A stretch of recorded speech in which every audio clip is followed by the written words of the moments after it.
इस वक्त आ रही है बड़ी खबर। वरिष्ठ वकील राम जेठमलानी के बेटे महेश जेठमलानी ने बीजेपी राष्ट्रीय कार्यकारिणी से इस्तीफा दे दिया है।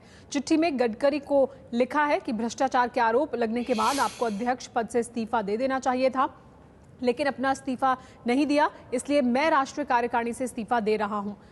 मैं तब तक राष्ट्रीय कार्यकारिणी में वापस नहीं आऊंगा जब तक आप अध्यक्ष हैं। महेश जेठमलानी मुंबई से बीजेपी के टिकट पर लोकसभा का चुनाव भी लड़ चुके हैं और अब उन्होंने अपना इस्तीफा भेजा है, जिसमें उन्होंने ये लिखा है कि तब तक जब तक कि गडकरी अध्यक्ष पद पर हैं तब तक वो राष्ट्रीय कार्यकारिणी में नहीं लौटेंगे। महेश जेठमलानी वरिष्ठ वकील राम जेठमलानी के बेटे हैं। राम जेठमलानी भी ये बयान दे चुके हैं कि नितिन गडकरी को इस्तीफा दे देना चाहिए जिस तरह के आरोप उन पर लगे हैं उसके बाद।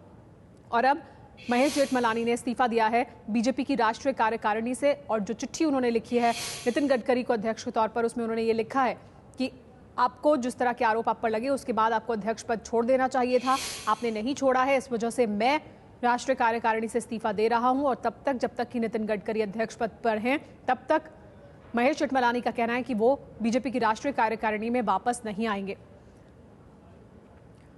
गडकरी के विरोध में महेश जेठमलानी ने इस्तीफा दिया है। महेश जेठमलानी वरिष्ठ वकील राम जेठमलानी के बेटे हैं। लोकसभा का चुनाव भी लड़ चुके हैं मुंबई से बीजेपी के टिकट पर।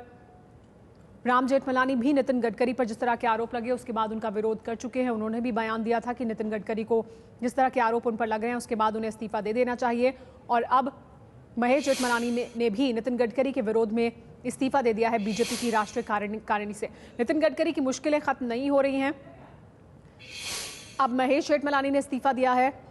पहले ही अपने एक बयान को लेकर भी विवाद में हैं नितिन गडकरी, और अब बीजेपी की राष्ट्रीय कार्यकारिणी से महेश जेठमलानी का इस्तीफा भी उनके लिए एक और मुश्किल। हमारे साथ इस पर और ज्यादा जानकारी के लिए जुड़ गए हैं एबीपी न्यूज संवाददाता विकास भदौरिया। विकास, महेश जेठमलानी ने इस्तीफा दिया है, उसके बारे में क्या जानकारी मिल रही है? क्या इस्तीफा मंजूर भी हो गया है या अभी सिर्फ उन्होंने चिट्ठी भेजी है इस्तीफे की? देखिए, उन्होंने चिट्ठी भेजी है अपने ब्लैकबेरी मोबाइल से मेल के जरिए, और सीधे नितिन गडकरी जिस मोबाइल का इस्तेमाल करते हैं, जिस हैंडल का इस्तेमाल करते हैं, सीधे उनको वो अपना मेल फॉरवर्ड किया है। उन्होंने साफ तौर पर लिखा है कि जो करप्शन के चार्जेस चाहिए उसके बाद अध्यक्ष नहीं रहना चाहिए, और इसलिए अब महेश जेठमलानी ने खुद कहा है कि वो फैसला करते हैं कि जब तक आप अध्यक्ष रहेंगे, यानी कि नितिन गडकरी जब तक अध्यक्ष रहेंगे वो नेशनल एग्जीक्यूटिव का हिस्सा नहीं रहेंगे, और इसलिए मैं अपना इस्तीफा आपको भेजता हूं। ये मेल करीब अब से 2 घंटे पहले भेजा गया है, लेकिन जो नितिन गडकरी का दफ्तर है, जो ऑफिस है, वो लगातार इस बात से मना कर रहा है कि उनको कोई इस्तीफा राम जेठमलानी या महेश जेठमलानी किसी का भी इस्तीफा अभी तक मिला है। लेकिन इस्तीफे की कॉपी हमारे हाथ में है, थोड़ी देर में हम अपने दर्शकों को भी इस्तीफे की कॉपी दिखा सकेंगे। जी विकास, लेकिन नितिन गडकरी के लिए क्या ये मुश्किल भी होगी? क्या उनके लिए एक बड़ी मुश्किल है या इतनी बड़ी मुश्किल नहीं है महेश जेठमलानी का इस तरह से इस्तीफा देना?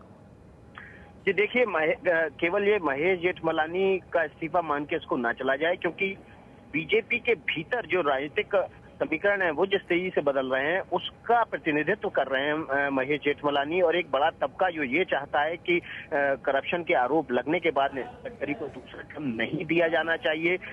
राम जेठमलानी ने भी पहले चिट्ठी लिखी थी नेशनल एग्जीक्यूटिव के समय कि उनको इस्तीफा दे देना चाहिए था। महेश जेठमलानी ने अब जब आरएसएस की राष्ट्रीय कार्यकारी मंडल की बैठक कल खत्म हो चुकी है उसके बाद ये चिट्ठी लिखी है। जाहिर तौर पर महेश जेठमलानी को इस बात की उम्मीद थी कि कार्यकारी मंडल खत्म होगा जब आरएसएस का, उसके बाद कुछ ऐसी खबर सामने आएगी या ऐसा कोई निर्णय सामने आएगा कि नितिन गडकरी को दोबारा अध्यक्ष नहीं बनाया जाना है, ये तय हो चुका है। लेकिन जब ये खबरें नहीं आई तो उसके बाद महेश जेठमलानी ने अपना इस्तीफा नितिन गडकरी को टेंडर कर दिया है। निश्चित रूप से नितिन गडकरी के लिए ये बड़ा झटका है, क्योंकि जो वर्ग नितिन गडकरी को दोबारा अध्यक्ष बनते नहीं देखना चाहता उसने महेश जेठमलानी को आगे करके अपनी लड़ाई शुरू कर दी है। जी, और ये कहीं ना कहीं ये साफ दिखा भी रहा है कि बीजेपी में किस तरह से नितिन गडकरी अध्यक्ष हो या ना हो दोबारा, उसको लेकर जो मतभेद हैं वो भी सामने निकल कर आ रहे हैं, जिस तरह से महेश जेठमलानी ने चिट्ठी लिखी और इस्तीफा दिया है। जी बिल्कुल, मतभेद तो लगातार सामने आ रहे थे जब से नितिन गडकरी के ऊपर सिंचाई घोटाले को लेकर आरोप लगे थे, और उसके बाद से जब उनकी कंपनियों को लेकर, उनकी सेल कंपनियों को लेकर आरोप लगे थे, तब से मतभेद सामने आने लगे थे। हालांकि राम जेठमलानी को छोड़कर कोई भी खुलकर अभी तक सामने नहीं आया है, लेकिन पार्टी के भीतर के जो समीकरण है वो बहुत तेजी से बदल गए हैं। पहले नितिन गडकरी पार्टी पर एक छत्र राज कर रहे थे, वो अपने मन से पार्टी चला रहे थे पिछले 2.5 साल से, और उन्होंने जो चाहा वो फैसला चाहे आम राय से करवाया हो, चाहे बाकी पार्टी नेताओं के खिलाफ जाके करवाया हो, लेकिन अब जब उनको दूसरा टर्म लेना है तो पिछले 6 महीने से हालात बदले हैं। जब से संजय जोशी का प्रकरण हुआ, नरेंद्र मोदी के आगे उनको झुकना पड़ा, और अब जब दूसरा टर्म फिर से उनको चाहिए, तब फिर इस तरह से जो समीकरण बदल रहे हैं नितिन गडकरी के लिए, वो बेहद सेकंड टर्म के लिए बेहद घातक हैं और खतरे भरे।